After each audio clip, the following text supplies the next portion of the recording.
नमस्ते बच्चों, आज हम अध्ययन करेंगे एक समान गति। तो सबसे पहले देखते हैं वृत्तीय गति किसे कहते हैं। तो जब कोई वस्तु वृत्तीय मार्ग में गति करती है तो उसकी गति को हम कहते हैं वृत्तीय गति। या जब कोई वस्तु वृत्तीय मार्ग में अर्थात वृत्त की परिधि पर गति करती है तो इस गति को हम कहते हैं वृत्तीय गति। उदाहरण के लिए यह एक वृत्त है, यह एक क्या है, वृत्त है। और वृत्त पर बिंदुओं पर क्या है, कोई वस्तु स्थित है। अब यह वस्तु इस वृत्त की यह परिधि हुई अर्थात इस वृत्ताकार मार्ग में गति करेगी, तब उसकी गति को कहेंगे हम वृत्तीय गति। उदाहरण के लिए यदि हमने एक रस्सी लिया और इस रस्सी से हमने क्या किया, एक पत्थर को बांध दिया और पत्थर रस्सी को अगर हम घुमाएं तो पत्थर रस्सी के वृत्ताकार दिशा में गति करने लगती है। अर्थात जितनी त्रिज्या की रस्सी होती है उस त्रिज्या के वृत्ताकार मार्ग में पत्थर क्या करती रहती है, गति करती है, तब उसकी गति होती है वृत्ताकार गति। उदाहरण के लिए और दूसरे शब्दों में कहें कि यदि साइकिल के टायर में कोई कंकड़ फंसा हुआ है तो उस कंकड़ की गति भी क्या होगी, वृत्तीय गति के अंतर्गत आएगी। और यदि हम घड़ी सभी यूज़ करते हैं तो ये घड़ी का जो सुई होता है, इस प्रकार से घड़ी में 3 सुइयां होती है, तो घड़ी की जो सुई होती है उसके सुई में की नोक पर अगर कोई वस्तु रखी है या कोई धूल का कण है तो इसके केंद्र के सापेक्ष वह वृत्ताकार गति करती है, तो इस कण की गति भी क्या कहलाएगी, वृत्तीय गति कहलाएगी। चलिए आगे देखते हैं एक समान वृत्तीय गति। एक समान वृत्तीय गति। एक समान वृत्तीय गति जब कोई वस्तु एक समान चाल से, जब कोई वस्तु एक समान चाल से वृत्तीय मार्ग में गति करती है या फिर एक समान चाल से समान समयांतराल पर वृत्त की परिधि पर समान दूरी तय करती है, चाहे समयांतराल कितना भी छोटा क्यों न हो, तो उसकी उस गति को हम एक समान वृत्तीय गति कहते हैं। मान लो यह क्या है, एक वृत्त है और वृत्त की परिधि पर एक क्या है, वस्तु रखी है ओ, तो यह वस्तु समान समय में क्या करे, समान दूरी तय करे, तब उसकी गति जो कहलाती है एक समान वृत्तीय गति कहते हैं। या फिर जब कोई वस्तु समान चाल से वृत्तीय मार्ग में गति करती है अर्थात समान समयांतराल में इस वृत्त की परिधि पर समान दूरी तय करती है, तब उसकी गति को हम एक समान गति कहते हैं। और जब कोई वस्तु एक समान गति करती है तो उससे वस्तु को से संबंधित कुछ परिभाषाएं होती है। आइए देखते हैं उन परिभाषाओं को। सबसे पहला आवर्तकाल। पहली परिभाषा क्या है, आवर्तकाल।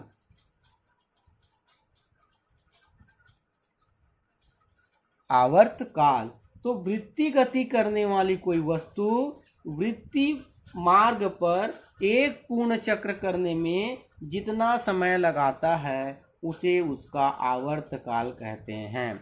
वृत्तीय गति, मान लो एक वस्तु है, वह इस वृत्त के चारों ओर क्या कर रही है, एक समान वृत्तीय गति कर रही है, तो यह वस्तु वृत्त की परिधि पर एक परिक्रमा पूर्ण करने में या एक चक्र पूर्ण करने में जितना समय लेता है वह उसका क्या कहलाता है, आवर्तकाल कहलाता है। और आवर्तकाल को हम कैपिटल टी से प्रदर्शित करते हैं।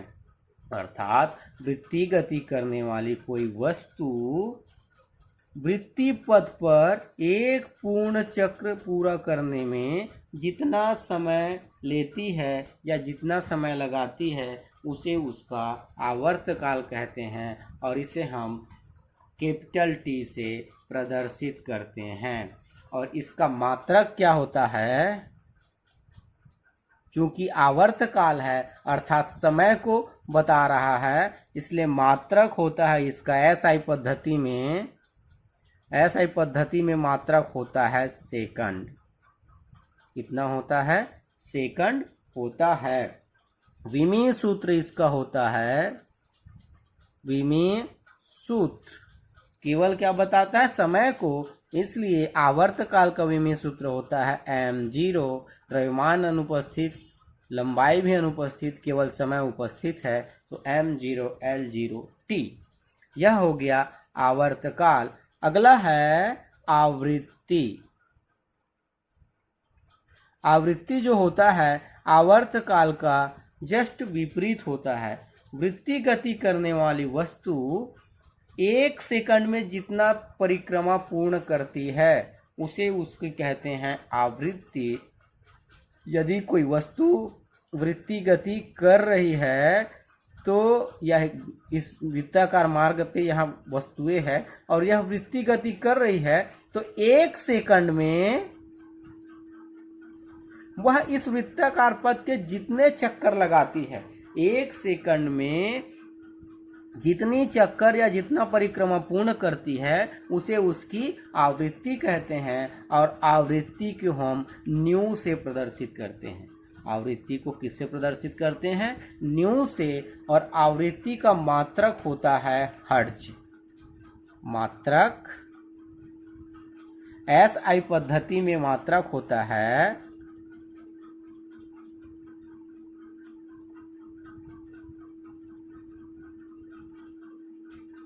हर्ट्ज। इंग्लिश में इसको हम कैपिटल H से व्यक्त करते हैं। और इसका विमीय सूत्र क्या होता है?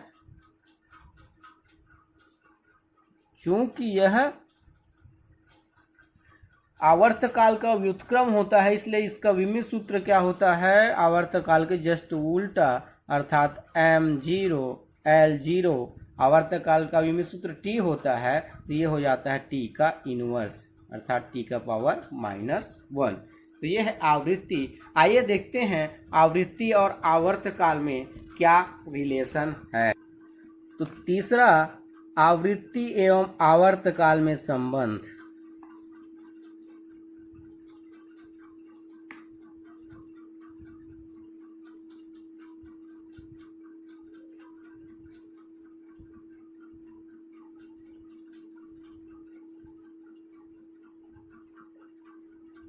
आवृत्ति एवं आवर्तकाल में क्या संबंध होता है?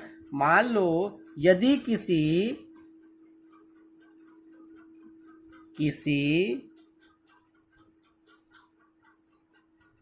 वस्तु की आवृत्ति क्या है? न्यू है, तो न्यू चक्कर या न्यू चक्र पूर्ण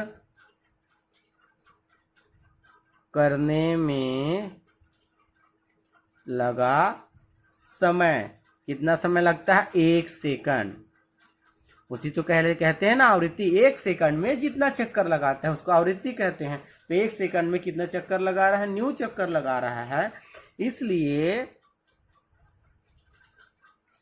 1 चक्कर में लगा समय, न्यू चक्र पूरा करने में 1 सेकंड लगता है, इसलिए 1 चक्कर पूरा करने में क्या हो जाएगा? 1 सेकंड को हम न्यू से डिवाइड कर देंगे तो हमें प्राप्त हो जाएगा 1 चक्र का मान, अर्थात 1/न्यू सेकंड। परंतु क्या होता है? 1 चक्कर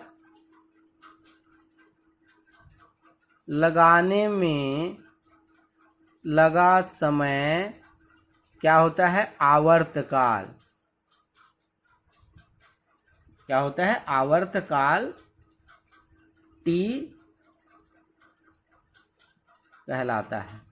एक चक्कर लगाने में जितना समय लगता है उसे उसका क्या कहते हैं, आवर्तकाल कहते हैं, और इसको टी से प्रदर्शित करते हैं। इसलिए एक चक्कर लगाने में लगा समय अर्थात टी इज इक्वल टू क्या हो जाएगा, 1/न्यू। इसके स्थान पर कितना आ गया, आवर्तकाल। और यहाँ से और हम प्राप्त कर सकते हैं, यहाँ से आवर्तकाल का ये सूत्र निकल गया, आवृत्ति का सूत्र निकलेगा 1/t, और अगला सूत्र और यहाँ से प्राप्त हो जाएगा new T is equal to 1। तो यहाँ से आवृत्ति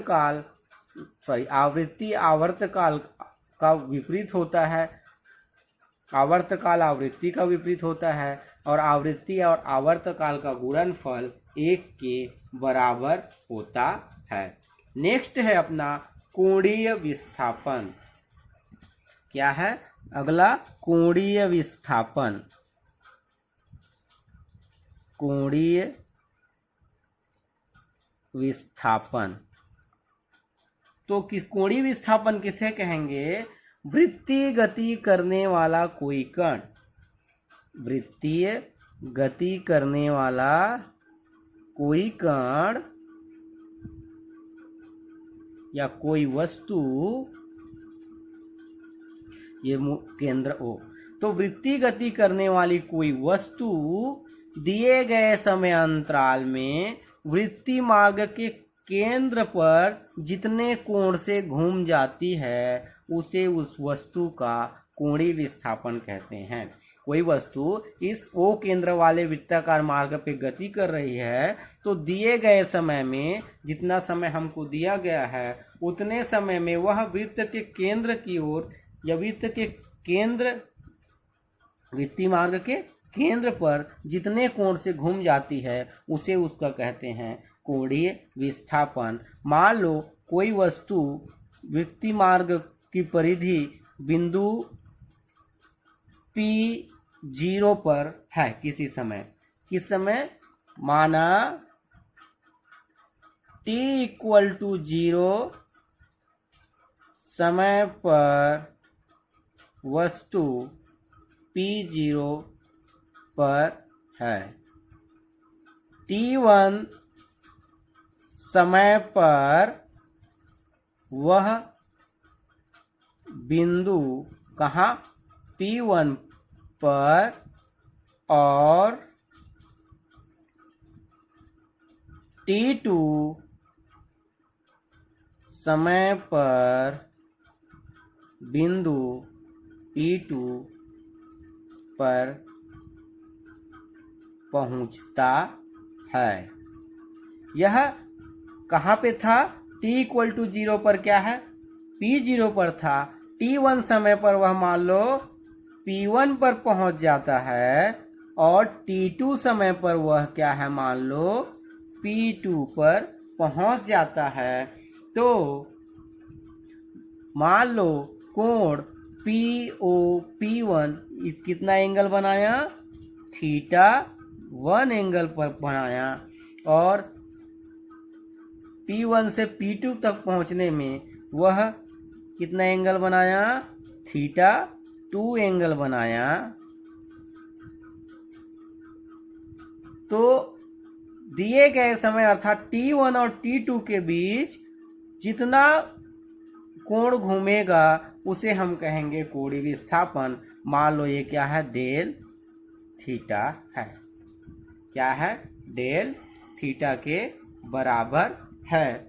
तो इसी को हम लिखेंगे, तो माना कोण P0O P1 = क्या है, θ1, ये P0O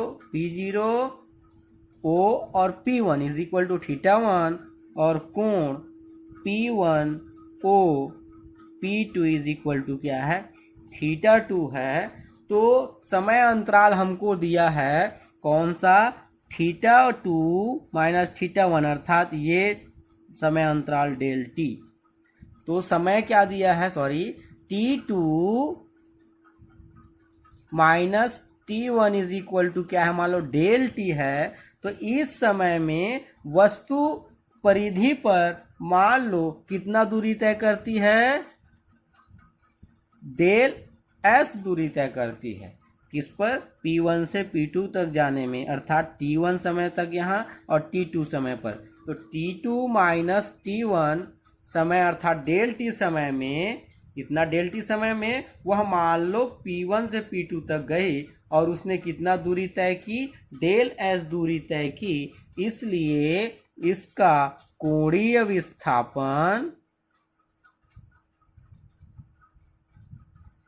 विस्थापन क्या हो जाएगा? Del theta is equal to del S upon R, जहां आर क्या है? वृत्त की त्रिज्या है।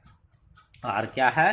वृत्त की त्रिज्या है। तो कोणीय विस्थापन इज इक्वल टू तय की गई, दिए गए समय अंतराल में तय की गई दूरी बटे वृत्त की त्रिज्या, यह कोणीय विस्थापन के बराबर होता है। चलिए अगला टॉपिक है कोणीय वेग। तो कोणीय वेग किसे कहेंगे? समय के साथ कोणीय विस्थापन में परिवर्तन की दर को कोणीय वेग कहते हैं। समय के साथ कोणीय विस्थापन में परिवर्तन की दर को कोणीय वेग कहते हैं। इसे ओमेगा से प्रदर्शित करते हैं। कोणीय वेग को किसे प्रदर्शित करते हैं? ओमेगा से। इसलिए कोणीय वेग इज इक्वल टू कोणीय विस्थापन बटे समयांतराल अर्थात समय। तो हमने देखा कोणीय वेग इज इक्वल टू कोणीय विस्थापन बटे समयांतराल। तो यदि क्या हो, अल्प समय डेल टी में, डेल टी समय में जो वस्तु है P1 से P2 तक घूमती है। पिछले में हमने देखा, यहाँ और बता देता हूँ, ये है डेल टी समय अंतराल में कोई वस्तु P1 से P2 तक क्या हो जाती है? घूम जाती है। P1 से P2 तक घूम जाती है। तो यदि इस समय अंतराल में क्या हो? कोणीय विस्थापन थीटा हो, तथा माना इस समयांतराल में कोणीय विस्थापन क्या हो? डेल थीटा हो, तो कोणीय वेग ओमेगा इज इक्वल टू हो जाएगा del theta upon del T. इसी को कहते हैं ना कोणीय वेग। कोणीय विस्थापन में परिवर्तन की दर अर्थात समय के साथ कोणीय विस्थापन में जो परिवर्तन होता है उसको कहते हैं हम कोणीय वेग, और कोणीय वेग को ओमेगा से प्रदर्शित करते हैं। चूंकि क्या है? समय अंतराल क्या है? बहुत कम है। चूंकि डेल टी टेंस टू 0 है, समय अंतराल क्या है? बहुत कम है। इसलिए जो कोणीय वेग होगा, औसत कोणीय वेग है ये, कोणीय वेग उसके ताक्षणिक वेग के बराबर होगा। कोणीय वेग उसके ताक्षणिक वेग के बराबर होगा, अर्थात omega is equal to limit del T tends to 0 del theta upon del T, del theta upon del T. तो इसका मान हम लिखते हैं omega is equal to D theta upon D T. तो ये है कोणीय वेग का सूत्र, D theta upon D T. और कोणीय वेग का जो मात्रक होता है, इसका मात्रक होता है रेडियन। ऐसा ही पद्धति में मात्रक क्या होता है? रेडियन। ये डी थीटा के लिए प्रति समय के सापेक्ष, इसलिए रेडियन प्रति सेकेंड इसका मात्रक। तो ये हमने देखा वृत्तीय गति करते हुए, अर्थात एक समान वृत्तीय गति कोई कर रहा है तो कण, उससे संबंधित कुछ परिभाषाएं। धन्यवाद।